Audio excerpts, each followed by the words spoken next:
Falcons trade for linebacker Matthew Judon from the New England Patriots for a third-round pick. This should help with the recent news of Braylon Trice. Welcome to another edition of ATL Prime Sports. I'm JJ Jurjevich. Joining me this evening is our fabulous producer Wayne Ridenauer in wonderful Memphis, Tennessee, and of course my co-host Todd TC Corder up there in the Woodstock area. You can catch us all at ATL Prime Sports on Facebook, X, Instagram, YouTube, and of course Apple and Spotify. At JJ Get You One for my personal X, at RWY Jr. for Wayne, at Corder Todd for TC Todd Corder, and at LG for Real though for Larry Gardner, who is calling the Rome Emperors game tonight versus the Asheville Tourists. Go Emperors. TC, how you doing tonight, buddy? Fantastic. Since it's a college football predominant show tonight, I thought I'd give you some information here regarding the 2021 Georgia Bulldogs. The roster was absolutely loaded with NFL talent. The amount of players is incredible here. There are over 20-something players here that were picked up by NFL clubs. They're saying this might be one of the best college rosters of all time. It has alone 7 defensive backs, 4 linebackers, 5 defensive linemen, 6 offensive linemen, 3 tight ends, 4 wide receivers, 5 running backs, 2 quarterbacks, and a partridge in a pear tree. It is loaded. No wonder they won the national title. But I give Ohio State a lot of credit because they gave them all they could. And C.J. Stroud, as you can tell the way he plays in the NFL today, he was definitely one of the reasons why Ohio State almost pulled off that massive upset. Yeah, man, crazy. Lots of dogs in the NFL from that 21 squad. Wayne, how you doing tonight, buddy? Well, man, upcoming, we have the FedEx St. Jude Classic here in Memphis, and that is basically across the street from my subdivision here, so I'll get to see the blimp and all that other stuff going on and deal with the increased traffic around here. So during that tournament, I might not be going anywhere. And yesterday was my son's 23rd birthday, so we celebrated that, and that's pretty cool. Well, happy belated birthday to your son. I'm doing fairly well, but not as well as Red Sox outfielder Jaron Duran's jersey sales. Holy cow, through the roof. His jersey just broke the record for the most jersey sales in a day in MLB history. Interesting timing. I love America. What's on tap for today's show? We got Peter Bartell from southboundanddown.com joining the show today, talking college football and everything about it. Braves get Michael Harris the second back tonight. Will that be enough? And we'll talk a little NFL news and notes. And without further ado, we welcome our guest, Peter Bartell, at Pigskin Petey on the old X. College football kickoff is under 2 weeks away. And we welcome Peter Bartell, again, of southboundanddown.com, a.k.a. Pigskin Petey. Peter, how you doing tonight, man? And thanks for coming on. Yeah, good. Thank you. Good to see you guys.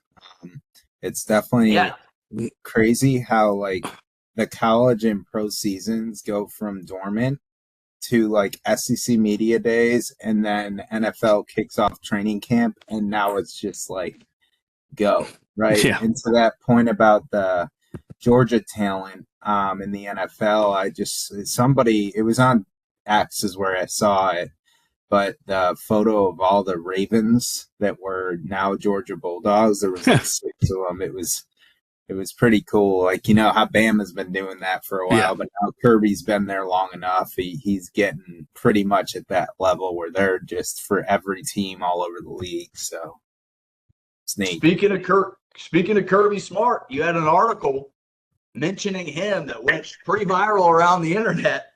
Caught a lot of Dogs fans' attention here in the Atlanta area. Peter, tell us about your thought process on Kirby's possible departure after this season. Yeah, so that would be a simple retirement, right? Potentially from college, not necessarily coaching. just to the NFL. I think the thing that helps is he's a Georgia native. So the team that you would, in theory, at the NFL level, like to coach, and that would be the one that's most rumored, is the Falcons, that have definitely fallen on very hard times, shown that they are not, I know it's a business, but like they've missed so many opportunities at drafting Georgia Bulldogs specifically, right? And that's Kirby's not only team that he coaches, but his alma mater and where he played and his in-state college team.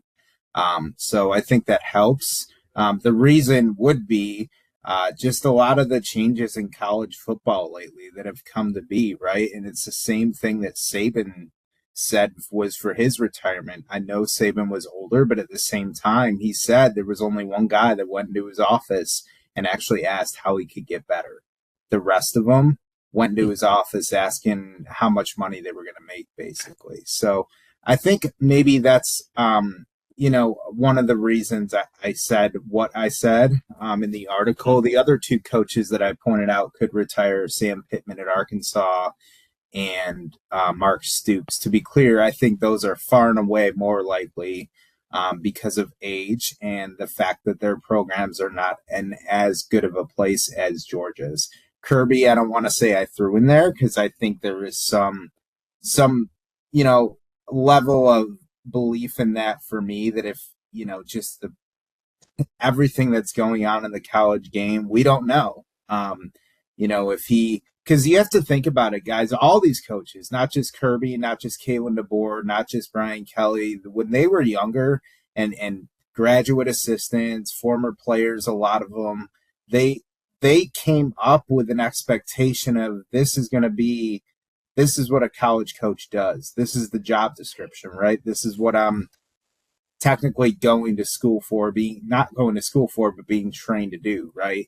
All the way from graduate assistant or player on up. And now they're being told, oh, no, wait, but you have to do X, Y, Z, and E as well.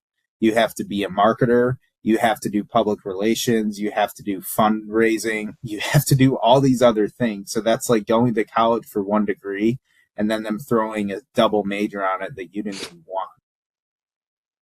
Yeah, I don't think it'll happen, to be respectful, but I see the merit in it. I do. I mean, we saw Chip Kelly go from a prominent, now Big Ten school in UCLA, stepping down as the head coach to go to an offensive coordinator of again, kind of a lateral move in the same conference. Now that we're talking, that's crazy to say that, but they're in the same conference. And then you saw, I think it was a Boston College coach do it. You've seen a couple other guys just say, I'm taking a hike from the head coaching position. So do I see it happening? Probably not, but I see your thought process there, that I had to ask you the question. Great answer. Again, guys, you're listening to Peter Bartell, a.k.a. Pigskin PD on X, right here on ATL Prime Sports. Todd, I know you got one. Go next, buddy. Well, I'm just going to piggyback on what you said. To me, I'm just going to be blunt about it. There's not a ghost chance in hell Kirby Smart's leaving Georgia at the end of this year. A, the contract is massive. B, it wouldn't be the Falcons. They just signed Raheem Morris to a 5-year deal, a big contract. He's not going anywhere. He'll get 3 years. He'll get 3 years. If you don't turn it around, maybe then you could visit Kirby Smart, depending on how much, where his situation at Georgia is. If he's won a bunch of titles, then maybe he'll try the NFL. That at this point in time, life's about timing. I don't see it at all. Kirby Smart to me is a college head coach. This is his baby. This is his alma mater. The only way he's leaving Georgia is if he suffers a stroke. I don't see it at all. I don't see any chance at it. Regards to Sam Pittman, well, his job, and I hate to talk about coaches' jobs, but according to all the experts in the media, his job is on the line. And, of course, you mentioned the Kentucky head coach, who's done a tremendous job, had a chance, was a finalist for the Texas A&M job, and didn't get it. So, of the three, yeah, you're right. Kirby's the least to go, and it's not close. Pittman has, unfortunately, the most chance to be dismissed. And the other coach, he could potentially retire, maybe, or he could get go to a better, quote unquote, better head coaching college job than Kentucky. So I didn't see any of that. I know why you wrote it. I get it. I think there's no comparison to what JJ said about, Chip Kelly leaving UCLA, which right now is not a good job. They're one of the worst teams. They'll be one of the worst teams in the Big Ten, and he's going to Ohio State for the OC job. He does Beltware there. He's not a Buckeye. He's not from Ohio.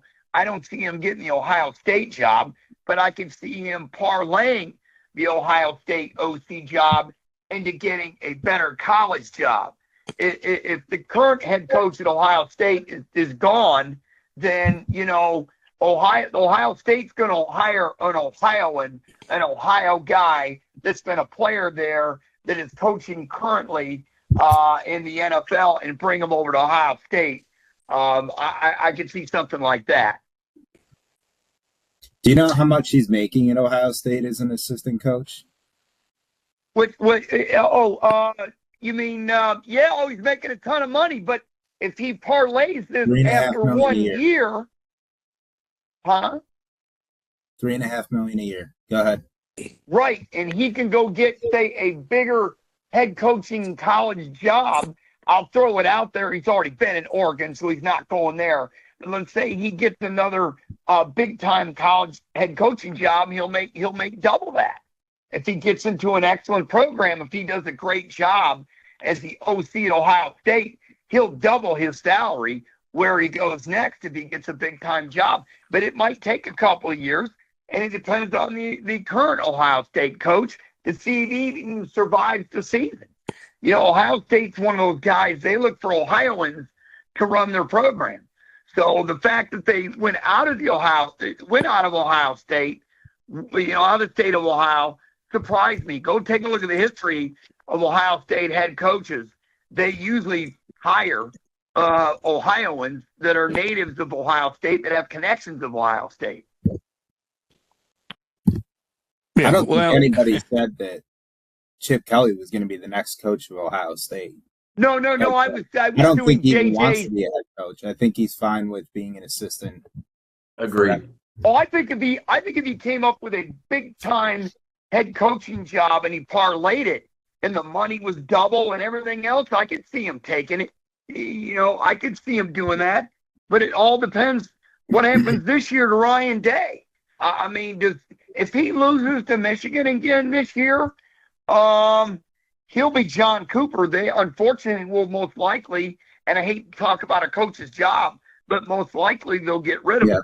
JJ, used the example of coaches taking, stepping down from a UCLA, which right now is going to be one of the bottom barrel teams of the Big Ten, and taking a top coordinator job so he can potentially move to a head coaching job, a better head coaching job down the future. It's a weird way of going about it. I understand his analogy, but I don't think it had to do anything with this in regards to what your article said, respectfully. Ryan Day, I want to ask you guys about, if I can switch topic, or absolutely. Okay. So sure. With Ryan Day, I wrote. I'm all about theorizing. I love I guess like a niche within the writing that I really enjoy is theorizing what coaches are going to land where. So one that I had, because I personally think Ohio State fans are not being fair to Ryan Day with any that are not happy just because he loses to Michigan, which is what you all said, which is fair, right? What's also crazy is the first 4 or 5 years he was there, maybe 3, I think he beat them back to back years. The first 3 years he was there, beating Harbaugh. And then the narrative totally switched. Remember, Harbaugh's job was on the line because he was losing every year to Ohio State. And then it just flipped on its head. But anyways, neither here nor there. They're losing 1 game a season, and that's not good enough because it's Michigan. What if Ryan Day leaps for the SEC, a job in the SEC at his own accord. Doesn't even get let go from Ohio State. Maybe he does. Doesn't matter. He's proven he can win. His recruiting rankings, I pulled it. The research is in the article, but it's I think it was the same exact recruiting rank average as Urban Meyer during his tenure. The only difference between him, Meyer, and Tressel is Tressel and Meyer won a national title. Day hasn't. However, that's intriguing, right? It's not just on Ohio State making the decision. Everybody's looking at it as like the administration and the fans, like they decide whether Day leaves or not. No, Day can decide whether Day leaves or not. He can show it in his resume, the seasons that he's had with the double-digit wins, the recruiting, everything, and say, forget you guys, I'm going to go to the SEC and stick it to you. Maybe that's Florida is a school that potentially comes to mind because Billy Napier is on the hot seat, and that is a program that you would think could pay the money parallel to Ohio State. A place like Arkansas, if Pittman exits, or another school like lower tier, they're not going to be able to probably put up that money, right? So it's just an intriguing thought that I had. Maybe Day just says, forget it, I'm going to go prove it elsewhere. You know, that's an interesting thing that you made at the end about Day, because his record is 56-8, 5 years at Ohio State, but his record against Michigan is 1-3. Urban Meyer was 7-0. Jim Harbaugh was 0-5. Now he's won his last 3, so he's 3-5, and of course he's on to the Chargers. So of Ryan Day's 8 losses in 5 years, 3 are to Michigan. And when you look at the history of Ohio State football, go look at their coaches. If you don't beat Michigan or at least go 50% against them, they're going to ditch you. They did it to John Cooper. They did it to Earl Bruce. Go look at the history of that program. You need to be 500 against the Wolverines or you just don't stay. And I know a bunch of Ohioans and people that are connected with Ohio State. And if he loses at home this year to Michigan, to the intern head, well, now he is the head coach, but he lost last year to Michigan's assistant. If he loses this year, you know what? I'd hate to say it. I don't like talking another person's job again. But if he loses this time to Sharon Moore, because I even know that is Harbaugh's record, quote unquote, he's in a lot of trouble. But I do see where if he lost and he lost the Ohio State job, I do agree with you very much that, yes, I could see some other major school grabbing him because he's been highly successful against everyone else, and his record is outstanding. And he did play for a national championship at Ohio State when they got gashed by Alabama. You're listening to Peter Bartell right here on ATL Prime Sports. You can catch Peter on X at Pigskin Petey.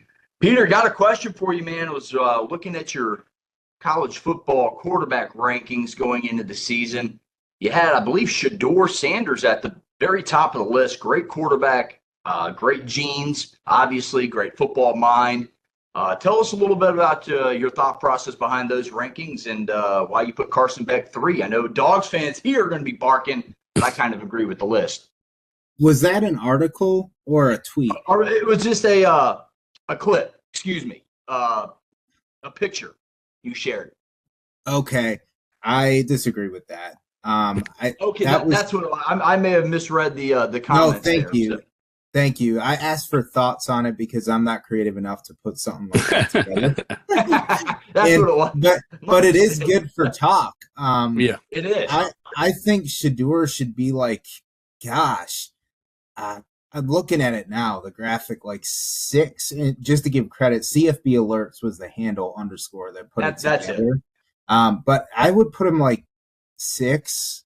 I don't know where so they have Jackson Dart at 2, which I put Beck over Dart. I think Dart's loaded with weapons. I'm not saying he's not talented, but Beck is what he is. And Georgia's receiving core top to bottom this year is probably the best top to bottom in the SEC.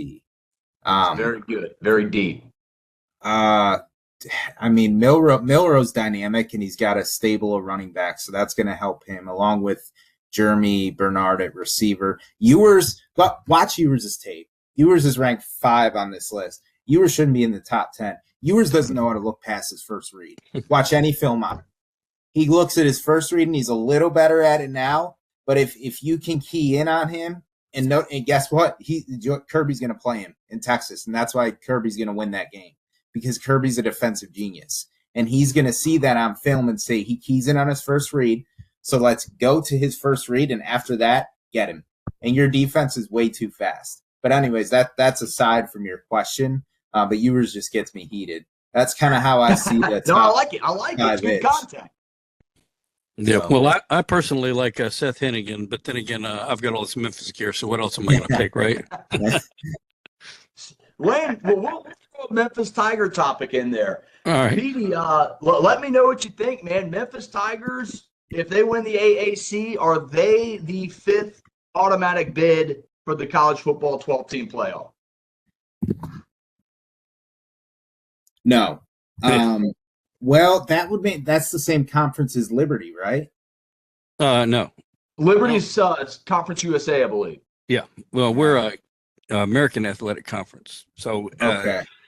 But there's a couple of strong teams in our conference. UTSA is always pretty tough, and of course, we lost Houston, Central Florida, and one other to the Big 10 or Big 12 or where the heck they went. So the conference is not quite as tough as it used to be.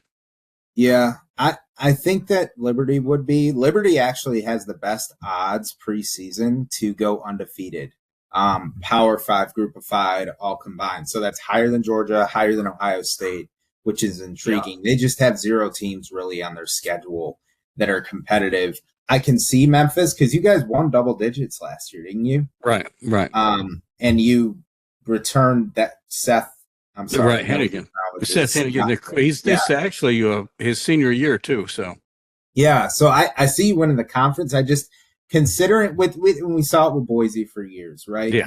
These Group of 5 teams, when they sustain year over year, like Liberty has gotten to the point with under Freeze and now Jamie Chadwell, like that momentum they've gained, that I'll say like clout. Even though it's supposed to be a year-to-year thing, if you're matching up an undefeated or one-loss Liberty and Memphis, let's just say both have the same record, right? Whether it's undefeated or one loss, I give the nod to Liberty, unfortunately. Right. There won't be anything different than what it is normally then. But then the wild thing, right, with this playoff, is so I just did my playoff 12 prediction preseason. And I had just talking conference champion Virginia Tech, right, as a wild card, you can say, winning the ACC. And SMU, who was in the AAC, I actually have them finishing runner-up because I think they're very good. But then that made me have to put Virginia Tech at 3 because the way the CFP is the 4 auto bids, right, besides the Group of 5 are all 1, 2, 3, 4. And I had to rank Virginia Tech at I think 4th. And I'm like, that just feels like, yeah, they may win the ACC. I don't know. I couldn't get there. They're starting the season unranked. So ACC is wide open this year. I think Georgia Tech's ranked a little low in the preseason rankings. Yeah. I'm a big Buster Faulkner fan. Their offensive coordinator went to the same high school as Buster. So all Buster has done is won in the state of Georgia. He Parkview High School state champion in '97, made it on the Team Cheerios box. Then he goes to Valdosta State, wins a national championship there, I believe as a player, and I'm not positive on this, but I believe as a coach as well. Then he goes to Georgia, wins the back-to-back natties. So all he's done in the state of Georgia is win. So I think Georgia Tech's ranked a little low. I'm not saying they're going to win the ACC or anything, but I think the ACC will be pretty competitive. Your thoughts on the ACC, and then I know I cut Todd off. We'll let Todd go next. But Don't we're talking about Georgia Tech. Go. Don't worry about it. Go. I'm a Buster guy. I love Buster Faulkner.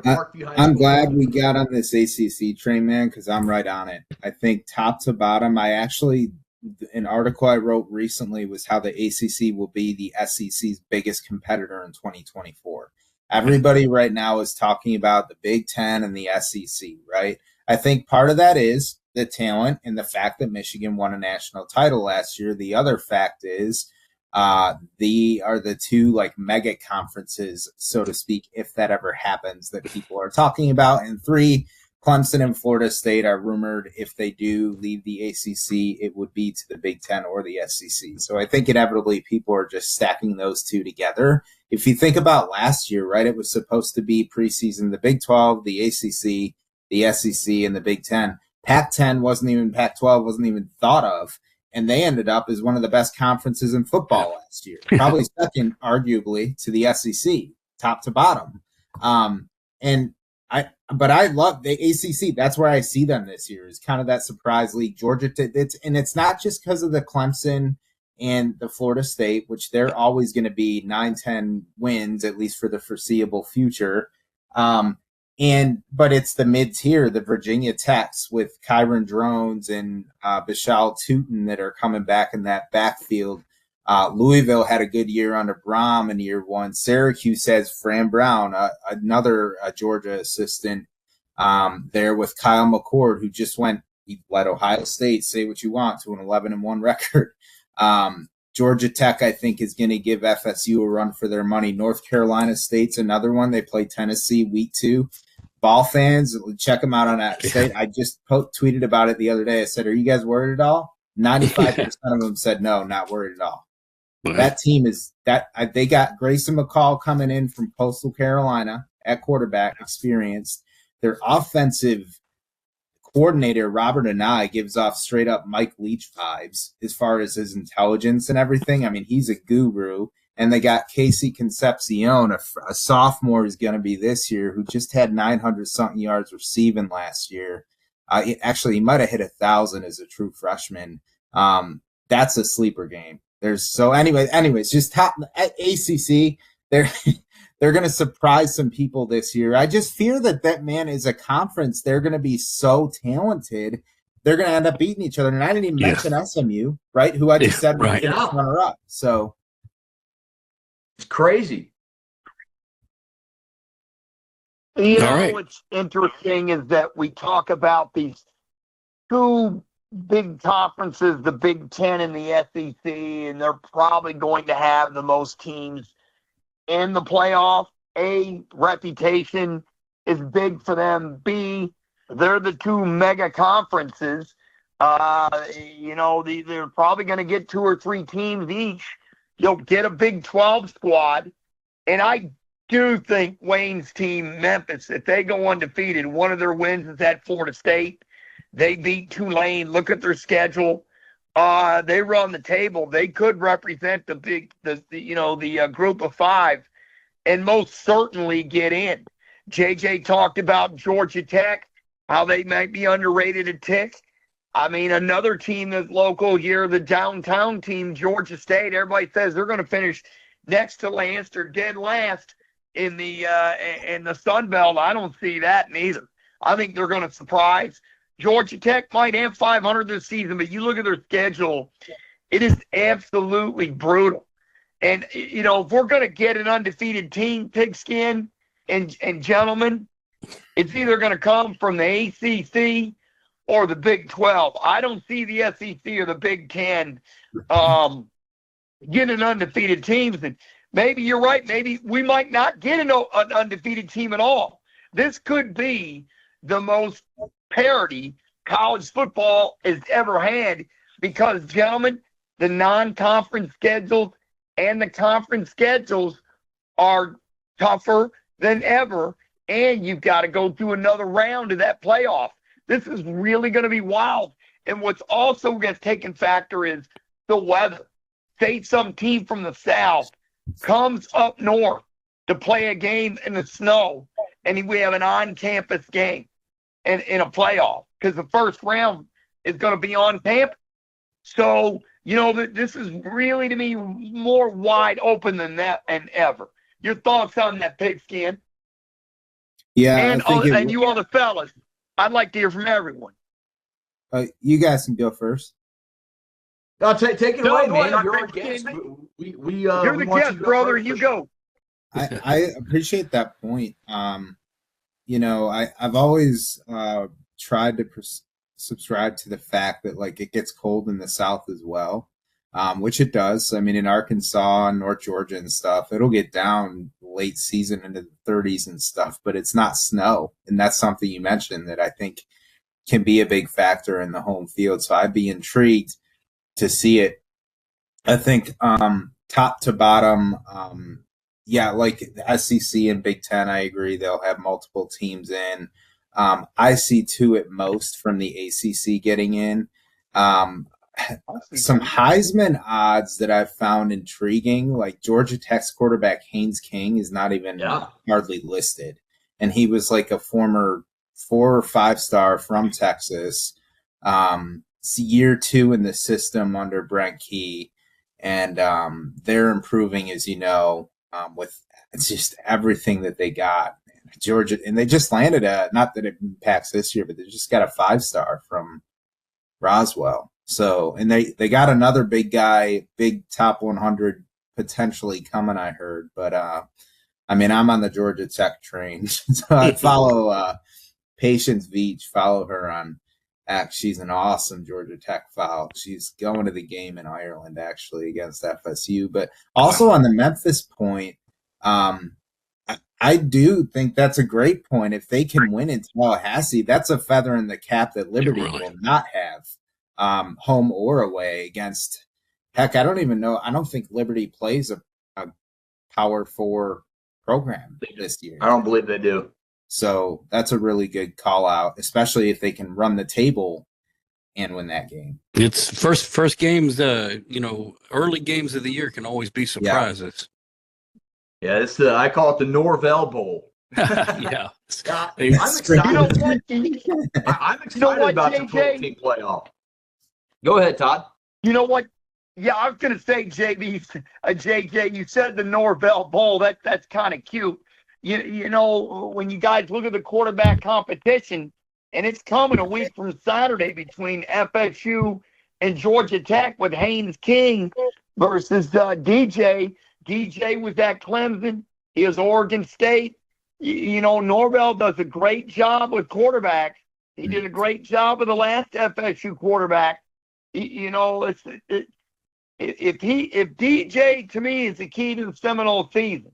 If he steps up his game, then I think Florida State will represent the ACC in the playoff. But if he does not, then what do the Noles do? Yeah. Because then you got to start looking at their quarterback depth. I really think that's the entire thing because Florida State defensively, they're very quick. They're very fast up front. They create turnovers. And, but when you look at Georgia Tech, why Haynes King, to me, is not in the Heisman mentioning is because you guys all know the team's got to win a boatload of games to get in consideration, and they just don't think Georgia Tech's going to win a boatload of games. It's not even that he's not just in the mentioning. I looked on FanDuel. He doesn't even have odds. That's what I was. And another one was, Brock Vandegrift.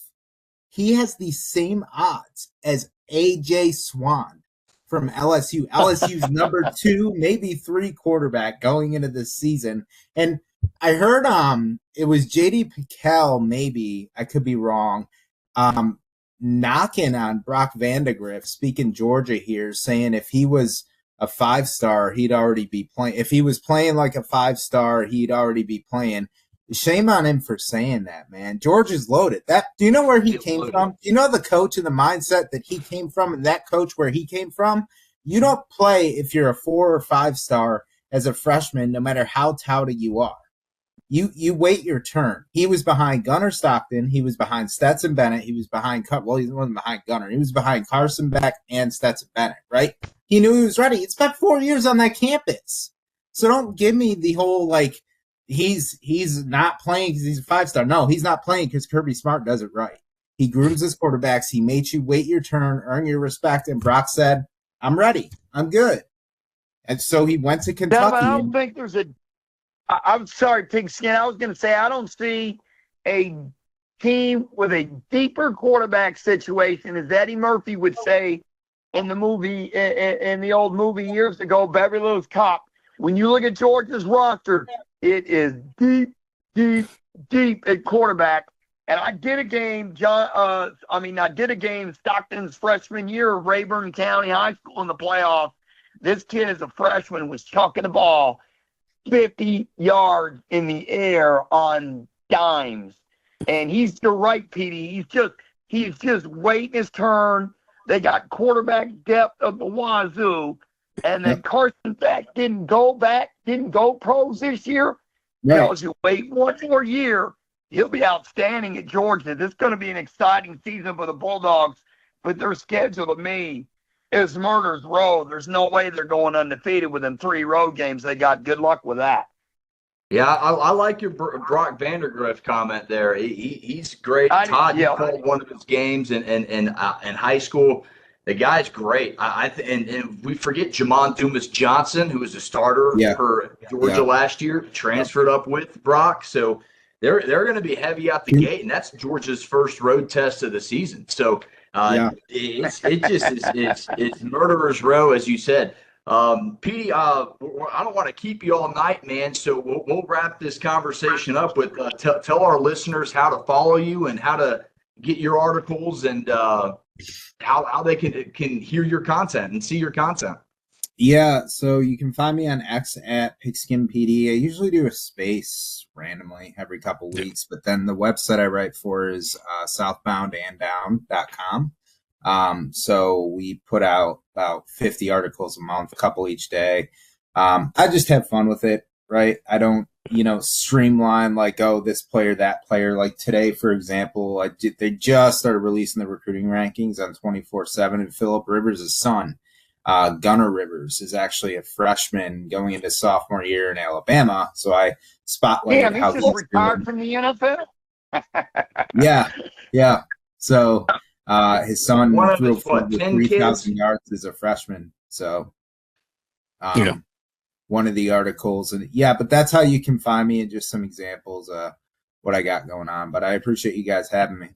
No, we appreciate you. Petey, who do you got winning? Petey, who do you got winning the SEC? And who do you got in the championship game? I'm curious. Before you go, man, I haven't even really thought about it. Yeah. I tell you what y'all should do is y'all should create a X spaces, and two of you could, rule that for at least 20, 30 minutes, all these different choices and everything. I think it'd be exciting. Yeah, we can do no problem with that. We could stack up a Twitter account and everybody could get their picks of each conference. I tell you what, it's not going to be Ole Miss, the preseason. Like they did win the offseason. I don't think anybody can question that. But their shortcoming is going to be Pete Golding in the playoff. He's Pete Golding, their defensive coordinator. He's going to be their shortcoming. Wow. Interesting. I know one thing. I like it. I picked Alabama. I picked Alabama to win it last year. Man, never count out Alabama. Never, ever, ever. Yeah, you never count the tide out. Kalen DeBoer's new saga begins in Alabama. This is going to be a great college football season. Peter Bartell of Southbound and Down, thanks for joining us. We appreciate it. We got to do this again sometime, man. And we really appreciate you coming on. Thanks, guys. Talk to you later. All right. Absolutely. Peter Bartell of southboundanddown.com. Go check out his articles. Very good content across the board. I kind of like how he mentioned he theorizes things and kind of plays a fun sports game with his articles. Very good content, folks. Let's go on, Todd. What a great interview with Peter Bartell. And, boy, let's go to the NFL real quick, and then we'll go back to Major League Baseball because just some breaking news all around right before we went on the show. I led off the show with it. Atlanta lost a rookie for the season in linebacker Braylon Trice, but the Falcons made a trade for Pro Bowl linebacker Matthew Judon. Grand Valley State guy, Todd. Grand Valley State guy. Yeah, so that's interesting. You're right. Grand Valley State guy, brother. Yeah, so they also I think DeMarco Helms, I believe is his first name. If I'm wrong on that, I apologize. He went down with the ankle injury. He's going to miss some significant time, meaning probably 2 or 3 games of the regular season. So the Falcons injury bug is huge, and that's where we'll start off, guys. The Falcons injury bug. It won't be as bad with the news of Judon coming in. Before the moves, Falcons D-line depth was a huge question mark coming into the season. Still pretty much is. But they are better Yeah. off now than they were 2.5 hours ago before this news broke. What do you say, Todd? Well, look, if somebody goes down, somebody's going to have to step up. It's always about injuries in the NFL. You look at some of these big names that have already got hurt. That's why these coaches are so hesitant now to play these big names in these preseason games, because they have these big contracts and the franchise is not getting any production from them, sitting on the sideline. Guys like Aaron Rodgers not stepping on the field during preseason. Is Kirk Cousins going to play? Is he going to play a whole lot? I mean, He you might just play look the at the third Falcons. game. He might. I'm going to say no, because I'm he's going to say coming off no as that well. Achilles. That's Yep. why I said might. Right. Might. Well, the only way he's I'm playing laughing. is I'm if every having fun. quarterback gets on the roster. That's interesting, though, picking up that player from New England. I mean, that'll help the pass rush. He is a solid player. You mentioned it, from a small school. This is 66 a and a half career sacks, Todd. The Falcons haven't had a double-digit sack guy since Vic Beasley did in the Super Bowl season nearly 8 years ago. Well, it is 8 years ago technically. So, yeah, Todd, this is huge to me. Big blockbuster trade, shows this GM, head coach, and author blank owner all in alignment on winning and winning now. It was a big need. But I will make a comment on this, Todd, and I'll get your thoughts on Go this. ahead. Go ahead. This comes back to what we said back in April when the Falcons drafted Michael Penix. This was a situation that could have been avoided by drafting a defensive lineman right there. So you're shallow at that position. Now you're even more shallow with the injury to Helms, and it's coming full circle. And that's the life of an NFLer, coach, GM, player as well. But hey, they did make the move, and Falcons fans have to be reinvigorated by this. But your thoughts on that and what we talked about in April to now? Well, you got to be a little leery. He only played in 4 games last year for the Patriots. Yeah, torn bicep. But if you look at the rest of what, I'm sorry? It was a torn bicep. Yep, missed all but 4 games. Right. So you got to be a leery coming back from that. Once you get north of 30, you know how everybody is in the NFL. Yep. You know how it is. So, but if you look at the back of his card, as we like to say in baseball, played in 17 games in 22, 21, 14 in 20, 19 and 16, 16, 16, and then 14, all the way back to 16. So, if he can stay healthy, this is a big addition. I mean, health is it's just so, you guys know, so critical in this league. And I actually think it's more critical in the men's league on Sunday than it is in Saturday, because you only have a roster of 50-something. Then you go to your practice squad, which is 10 players, 7 to 10 players.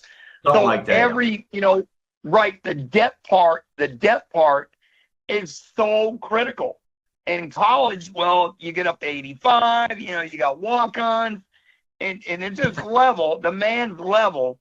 You lose a big guy, it just makes it so much harder to replace. And, the Patriots are one of those teams.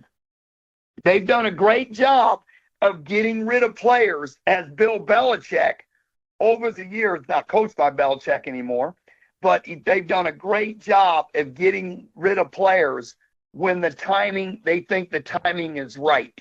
So maybe they think, Matthew's not going to be the same player.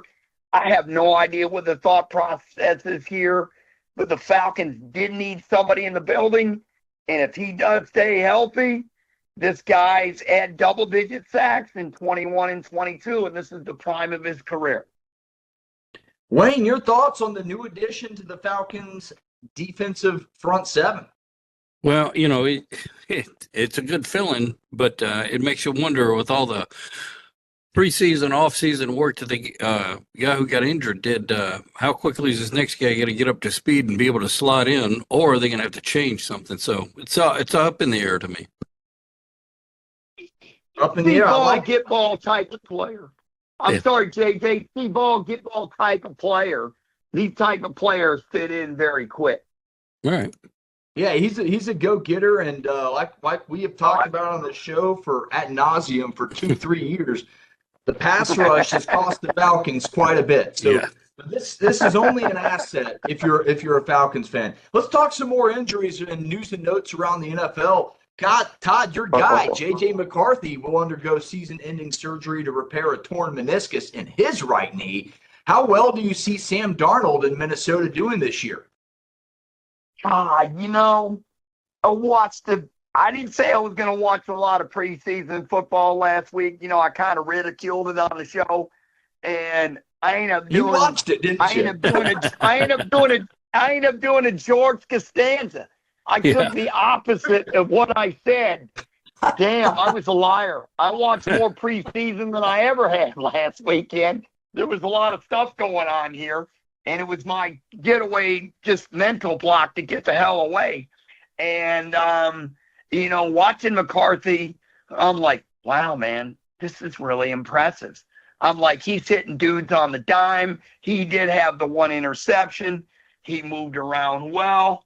I'm like, is he going to start week one? But then again, all of us know you can get so fooled by the preseason. At the same time, you're like, well, what are they going to do? They're going to make him sit week one. Well, now we know Sam Darnold's going to play. He's going to be the starter. And you know what Sam Darnold has that he didn't have anywhere else, gentlemen? He's got a guy named Jefferson. All this guy does is catch 100 footballs a year. And if Sam hits him on a crossing route, his yak passing after the catch is going to go way up because Jefferson is dangerous. And, I think it's a good situation for Sam Darnold as long as he can stay healthy. I think it's a pretty darn good situation. Sam Darnold's just going to have to be more consistent in his career. When he plays really well, you're like, wow, because I watched him light up the Lions like a Christmas tree, not last Christmas Eve, but the Christmas Eve before in Charlotte, and froze my you-know-what off in the 20s, watching the Lions in the playoff hopes go right down the rope. And then, my kids are laughing, and I'm like, I ain't laughing, I'm freezing to death, and they're getting beat. So that's the guy that Sam Darnold can be, but he's got Jefferson. He did have that DJ Moore, though, in Charlotte, and he hurt the Lions bad that day, and Sam Darnold hadn't been with him that long. So, it'll be interesting to see what he can do. I'm sorry I'm so winded about it. It's just don't worry about it. Fascinating. Because you know why? A wide receiver. Don't apologize. Right. Well, see, right, exactly. A quarterback a lot of times is only as good as the 10 other guys around him. And if you got Jefferson at wide receiver, you're going to be really good. Yeah, I think Sam Darnold will have the opportunity of a lifetime as well. He's a third overall pick back in 2018 for the Jets. They kind of thought he was going to be the franchise guy. Never really got footing, never really moved forward. But he also hasn't had a real opportunity. A lot of head coaching changes, a lot of turmoil in the team in New York before Salah got there. But just you mentioned it, Todd. He's got Justin Jefferson. But he's also got Jordan Addison, T.J. Hawkinson when he comes back. They got Aaron Jones from Green Bay. They got a pretty decent offensive line, pretty good defense, which kept them in the playoff hunt, even with Josh Dobbs last year. So I think this is the opportunity of a lifetime, and I tend to agree with you. Sam Darnold, when he's on, he can't be a top 5 pick again. He just needs to find it. And I think with O'Connell as the head coach there, I think he's going to put him in the best position to win. And I like the Vikings' chances That's a wide open division this year. You got three really good teams and the Bears, who are making a lot of noise in the offseason with Caleb Williams and DJ Moore, as you mentioned once, is now in Chicago. DeAndre Swift's in Chicago. It's a two-team race. It's a tough division, but it's a two-team race. I think it's a two-team race between Green Bay and Detroit, depending upon health. But I can see where you could see Minnesota being a little bit of a wild card in there. And you know, the Vikings a year ago. It's wide open in the fact that, you have two favorites, but this is a division where you have seen a lot of different division winners over the last couple. The Lions, the Bears have won this division recently with Nagy. So it's a wide open division. I'm excited to see what Sam Darnold could do with this opportunity. Guys, that pretty much wraps up. Wayne, any thoughts on any last NFL comments about J.J. McCarthy or anything? No, I'm just looking forward to the actual for real regular season when everything counts instead of all this playing around trying to figure out who's going to be on the team and not getting hurt. Right? Well, that's the key to the whole preseason, not getting hurt and finding a guy that you don't expect to make the club, and then finding a guy to replace the guy who got hurt. And keeping the guys you got healthy. That's the key to the whole preseason. Yeah, finding that diamond in the rough is what it is. Let's move from the National Football League to Major League Baseball. Brave center fielder Michael Harris is back in tonight's lineup. Will this be enough to spark an Atlanta run? I'll get this one going with the first pitch here. Look, Harris has been on the IL since June 14th, and watching that game, we go, that's a precautionary move. He'll be back by the end of the weekend. Well, the end of the weekend has come and gone, and it is August 14th. So 60 days later, strained left hamstring, pretty bad, grade 2 strain there. Looked really good in AAA Gwinnett. I think it was 6 games it was. He hit 435. 435. So if he can hit 275, 280. He'll be one of the best hitters in the Braves lineup right now, and that should help spark this pitching rotation, and hopefully that can get him in. As we know, you get in, you just need one bullet in the chamber if you get into the playoffs in Major League Baseball. So huge opportunity here for center fielder Michael Harris to come into tonight's lineup and maybe spark this Atlanta Braves franchise, who have taken 2 of the first 4 games in San Francisco in extra innings. So very interesting time. Go ahead. And you know why they've taken the first 2 games in Frisco? 16 feet, 6 inches, pitching, and Harris, if he hits 250, he'll be one of the best hitters in the Braves lineup. You know, we always talk about how important pitching is. Atlanta, this blew me away. Who would have thunk this at the beginning of the year? I'd have said you're drinking a lot. They had the number 1 scoring offense in baseball last year. It's 20th. They're worse than the Tigers. Let me say that again, sober. They're worse than the Tigers. But the good news is they're second in runs allowed behind Seattle. So, getting a leadoff hitter, getting Harris going, if he's got fresh legs, he can take a base. Maybe Atlanta can play small ball, put the ball down on the rug, maybe some old school hit and run, which we seldom see in baseball anymore, which I would love to see it come back. It's just Atlanta's got a lot of free swingers. So if you do hit and run, you could get your guy thrown out at second. But, this is a lineup that strikes out a lot.